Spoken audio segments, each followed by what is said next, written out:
अपन अगत तंत्र का चैप्टर 16 वैद्य सद्वृत्य duties and responsibilities of medical practitioner देखने वाले।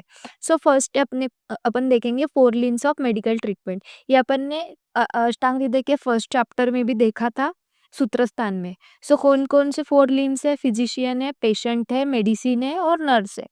वैद्य के गुण: श्रुते, पर्यावदत, बहुश दुष्ट कर्मता, द्राक्ष और शौच। श्रुते पर्यावदत मतलब जिसने बहुत बार देखा भी हो या फिर सुना हो, जिसको नॉलेज हो। बहुशो दुष्ट कर्मता मतलब बहुत बार extensive practical knowledge and experience. दक्ष द्राक्ष मतलब जो दक्ष है, और शौच मतलब जो पवित्र है।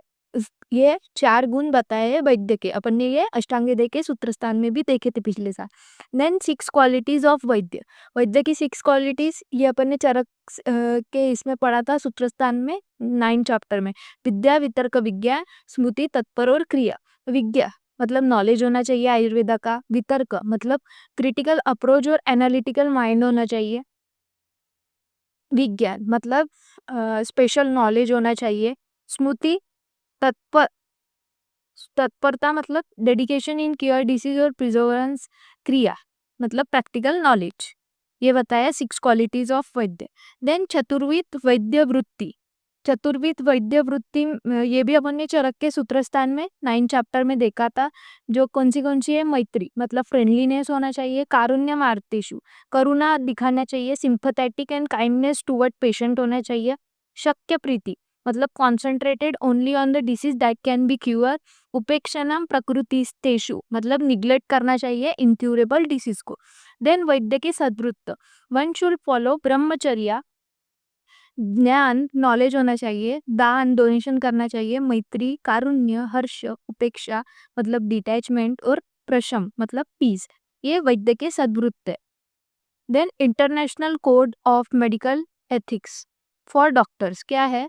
A physician shall preserve confidentiality on all he know about his patient even after the patient has died। ये बताया इंटरनेशनल कोड है मेडिकल एथिक्स का फॉर डॉक्टर्स। ये किसने बताया था?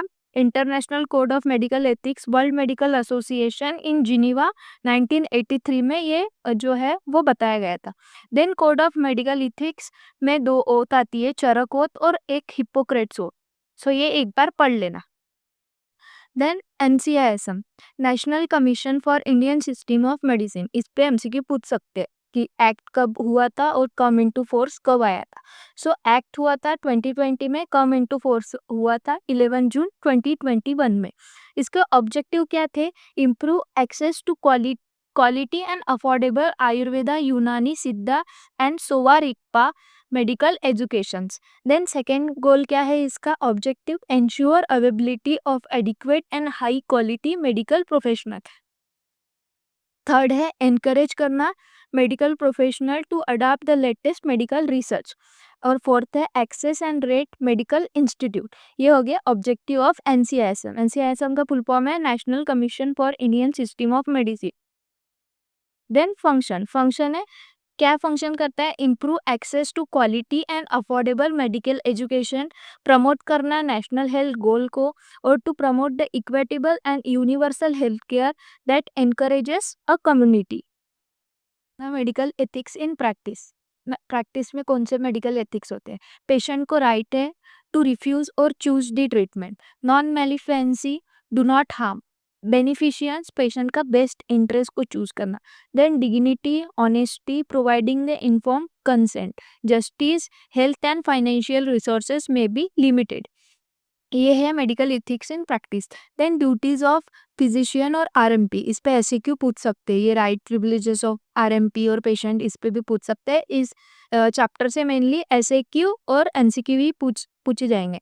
एलएक्यू के लिए नहीं है ये chapter.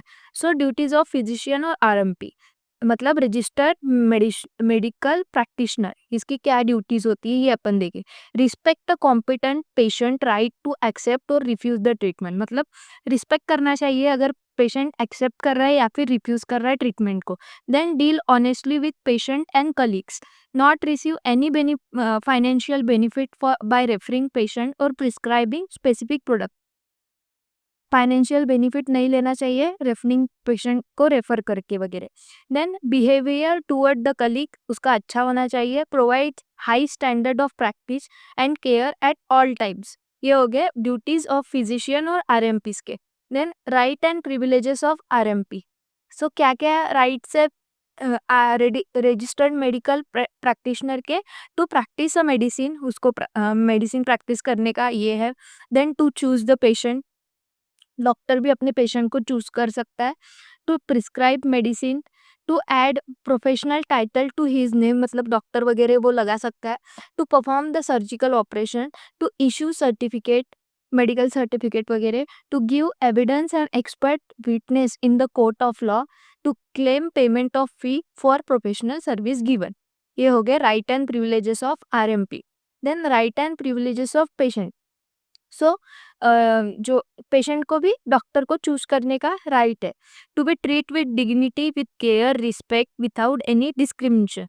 To have privacy during consultation और ट्रीटमेंट, प्राइवेसी को मेंटेन करना पड़ता है ड्यूरिंग कंसल्टेशन और उसके ट्रीटमेंट के टाइम पे। To receive full information about diagnosis, investigation and available method of treatment. ये पेशेंट का राइट है कि मतलब डायग्नोसिस क्या है, इन्वेस्टिगेशन में क्या है, या फिर अवेलेबल मेथड ऑफ ट्रीटमेंट वगैरह क्या है, इसकी इंफॉर्मेशन को रिसीव करना। To know the procedure of operation, risk, available alternative etcetera. और to seek second opinion from another doctor, ये भी पेशेंट ले सकता है। और to obtain the compensation for medical injuries और निग्लिजेंस। ये निग्लिजेंस वाला टॉपिक अपन आगे पढ़ेंगे। कंसेंट मीन वॉलेंट्री एग्रीमेंट और permission is to be given, मतलब किसी भी स्पेसिफाइड एक्ट को करने से पहले अपन किसी की परमिशन लेना ही कंसेंट है। कंसेंट के तीन टाइप है, इम्प्लाइड कंसेंट, वर्बल कंसेंट और written consent. So implied consent क्या होता है, नॉट स्पोकन और written but understood from the patient behaviour और सर्कमस्टेंसेस। ये बोला हुआ भी नहीं रहता और लिखा हुआ भी नहीं रहता, बट पेशेंट के बिहेवियर से और सर्कमस्टेंसेस से जो पता चलता है उसको बोलेंगे implied consent. Then verbal consent, consent given by the spoken word but not written, जैसे कि इंजेक्शन वगैरह लगाते तब। Then written consent, consent that is recorded in writing and sign by the patient को भी रिटन कंसेंट। देन नेक्स्ट अपन पढ़ेंगे inform consent. Inform consent क्या होता है, फिजिशियन एजुकेट करता है पेशेंट को, एजुकेट करता है about the risk, benefit and alternative of given procedure. The patient must be competent to make voluntary decision about whether to undergo the procedure और refuse करना प्रोसीजर को। मतलब पूरी इंफॉर्मेशन दे के फिर जो कंसेंट ली जाती है उसको बोलेंगे अपन इन्फॉर्म कंसेंट, क्योंकि इसमें सब बताया गया है, risk, benefit, alternative of procedure, इसको बोलेंगे inform consent. Then professional secrecy, जो कंसेंट होता है medical procedure require inform consent. कौन से मेडिकल प्रोसीजर में इन्फॉर्म कंसेंट की जरूरत होती है, सर्जरीज में, एडवांस और कॉम्प्लेक्स मेडिकल टेस्ट में, जैसे कि एंडोस्कोपी वगैरह हो गया उसमें, रेडिएशन और chemotherapy to treat the cancer most of the vaccine में, और some blood test such as HIV testing में। Then exception of inform consent कौन सा रहता है, patient is incapacitated, life threatening emergencies में, वॉलेंट्री वेव कंसेंट, चिल्ड्रन होगा जो कि टिपिकली अंडर 17 होगा उनके टाइम पे can not provide inform consent, और prisoners and person release on bail, इन पे inform consent. Then professional secrecy. So professional secrecy क्या होता है, डॉक्टर अपने जो पेशेंट का जो ट्रीटमेंट का ये रहता है वो सब किसी को बता नहीं सकते ऐसे, उसके लिए कंसेंट की जरूरत होती। सो कंसेंट की जरूरत नहीं, वो बता ही नहीं सकते। सो प्रोफेशनल सीक्रेसी होती है the duty of doctor do not divulge any pertaining to his patient, information pertaining to his patient except under following circumstance. ऐसे डॉक्टर बता नहीं सकते कि किसी को क्या हुआ है वगैरह वगैरह। सो वो कहाँ बता सकते हैं, बस कोर्ट ऑफ द लॉ में और प्रिविलेज कम्युनिकेशन में और नोटिफिकेबल डिसीज में। सो इन सब जगह पे वो बता सकते हैं। The doctor should not discuss any point with other except with the consent of the patient, patient की कंसेंट लेके ही बता सकते हैं। The patient is a major, a doctor should not disclose anything about his illness even to his parents without getting the consent. Parent को भी नहीं बता सकते जब तक उसकी कंसेंट नहीं ले लेते। सो ये हो गया प्रोफेशनल सीक्रेसी। प्रिविलेज कम्युनिकेशन क्या होता है? Conversation between doctor and patient which is protected from public disclosure, इसको ही बोलेंगे privilege communication.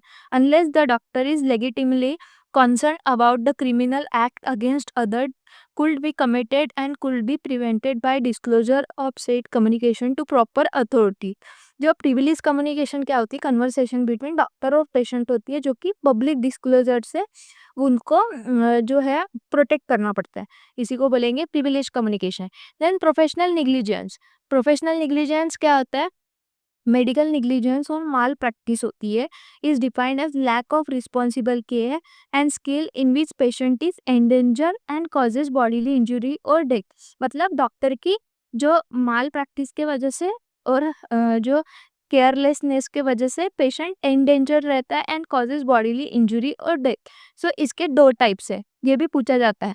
Professional negligence 5 mark के लिए पूछा जा सकता है। टाइप्स है इसके, सिविल निग्लिजेंस और क्रिमिनल निग्लिजेंस। सिविल नेग्लिजेंस में क्या होता है? On the part of treating physician which causes some suffering and harm और damage to the patient. Physician के ये केयरलेसनेस के वजह से सम सफरिंग होती है, हार्म और डैमेज होता है पेशेंट को, उसको बोलेंगे सिविल निग्लिजेंस। सिविल निग्लिजेंस में क्या होता है? Damage compensated by paying money और does not liable for legal punishment. मतलब ये इतनी बड़ी ज्यादा इसमें हार्म नहीं होता है पेशेंट को, इसलिए इसको में पनिशमेंट नहीं देते हैं और फक्त जो बस मनी पे करके उसका कंपनसेशन करते हैं। पर क्रिमिनल निग्लिजेंस में मोर सीरियस होता है सिविल निग्लिजेंस से, कभी कभी इसमें पेशेंट डेथ भी हो सकती है। It is limited in which the patient has right. So इसमें पनिशमेंट में सेक्शन 304 ए आईपीसी के तहत punishable with imprisonment up to 2 years और फाइन दोनों होता है इसमें। मतलब पनिशमेंट भी होती है और फाइन भी होती है, क्योंकि ये मोर सीरियस है सिविल निग्लिजेंस के, और इट इज इसमें पेशेंट डाइड भी हो सकता है इसलिए। सो सिविल निग्लिजेंस और क्रिमिनल निग्लिजेंस ये मेनली डिफरेंस है इसमें। प्रोफेशनल मिसकंडक्ट नाम में लिखा है डिसग्रेसफुल और dishonourable act done by the medical practitioner. Medical practitioner के द्वारा जो डिसऑनरेबल और डिसग्रेसफुल एक्ट डन किया जाता है उसको ही प्रोफेशनल मिसकंडक्ट बोलते हैं। सो उसमें क्या क्या आता है? If he doesn't maintain the medical record, medical record भी जब जो डॉक्टर है वो मेडिकल रिकॉर्ड मेंटेन ना करते हो, if he doesn't display the registration number display नहीं कर रहे हो, physician is found absent on more than 2 occasion, जब 2 से ज़्यादा बार फिजिशियन absent है without any information, misbehave with patient, if we do sex determination test, issue false certificate, prescribe steroid, psychotropic drugs, publish photograph to their patient in journal और newspaper. ऐसे किसी की भी photograph अपन general newspaper में वगैरह नहीं डाल सकते। मोस्ट ऑफ द प्लेसेस पे ऐसे आंखें वगैरह ब्लर कर दी जाती है।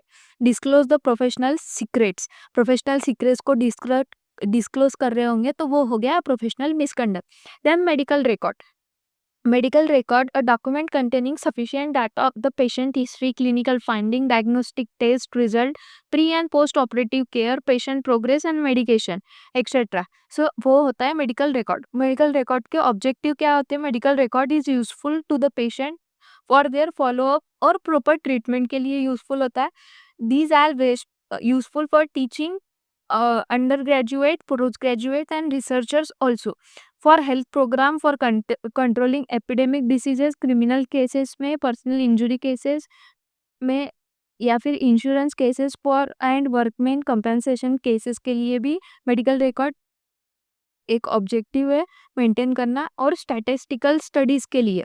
Then time for maintenance of record, maintain record for 3 years from the commencement of treatment for adult patient के लिए 3 year तक वो मेंटेन करना चाहिए record. Then 21 year for neonatal patient के लिए, forever till hospital is working for mentally retarded patient के लिए, और 7 year for income tax point of view से, और paediatric cases child after acquiring the age of majority, then medico legal cases should be maintain until the final disposal of the case. So 3 साल तक किसके लिए करना है? Adult patient के लिए। 21 year किसके लिए करना है? नियोनेटल पेशेंट के लिए। मेंटली रिटार्डेड पेशेंट के लिए फॉरएवर करना है। 7 ईयर जो इनकम टैक्स भरते हैं उनके लिए। पेडियाट्रिक केसेस में एज ऑफ मेजॉरिटी तक करना है मेडिकल रिकॉर्ड, ये टाइम बताया अपन ने। Then consumer protection act 1986, it was envisaged at the at that there is need of protection of consumer from wrong businesses practices. The act was invented to provide cheap and speedy trial for the consumer benefit. Consumer benefit के लिए और cheap और speedy trial लेने के लिए consumer protection act आया है। ये एमसीक्यू में पूछ सकते हैं कि कौन से ईयर में आया, तो 1986 में। इसके अंदर 3 फोरम है, एक डिस्ट्रिक्ट फोरम है, देन स्टेट लेवल फोरम है और नेशनल लेवल फोरम है। जो डिस्ट्रिक्ट फोरम है उसमें 3 मेंबर है। उसपे कौन कौन है? चेयरमैन जो होता है वो डिस्ट्रिक्ट या फिर सेशन जज और रिटायर्ड वन रहेगा। मतलब डिस्ट्रिक्ट या फिर सेशन जज का रिटायर्ड वन रह सकते हैं और 2 एमिटन सिटीजन हो सकते हैं। उसमें से एक लेडी रहेंगी, 2 में से। एंड ये क्या कर सकते हैं? कंपेंसेशन कब कितने रुपए तक का कर सकते हैं? 20 लाख का। ये भी पूछा जा सकता है, ये भी आता है मेरे लिए एमसीक्यू में। देन एक्ट हैज जो स्टेट लेवल फोरम होता है उसमें भी 3 होते हैं। यहाँ पे डिस्ट्रिक्ट और सेशन कोर्ट के जज थे, इधर हाई कोर्ट के जज है। देन 2 प्रोमिनेंट सिटीजन, उसमें से भी एक लेडी रहती है। Can award a compensation up to 1 crore, इधर 20 लाख, इधर 1 करोड़, इधर डिस्ट्रिक्ट सेशन जज और इधर हाई कोर्ट के जज है। देन नेशनल लेवल फोरम में है सुप्रीम कोर्ट जज और रिटायर्ड वन और अदर मेंबर। इधर सुप्रीम कोर्ट के जज है, इधर डिस्ट्रिक्ट सेशन, हाई कोर्ट के जज और सुप्रीम कोर्ट के जज। देन और रिटायर्ड वन और other member are prominent citizen, one being a lady member. The commission can award any amount of compensation, 20 lakh, 1 crore, any compensation. District court के, high court और supreme court, ये mainly इसमें से ये है। Thanks for watching this video. अगर video अच्छा लगा हो तो do subscribe to our channel. और नोट्स रिगार्डिंग जो इन्फॉर्मेशन है वो टेलीग्राम पर अवेलेबल है।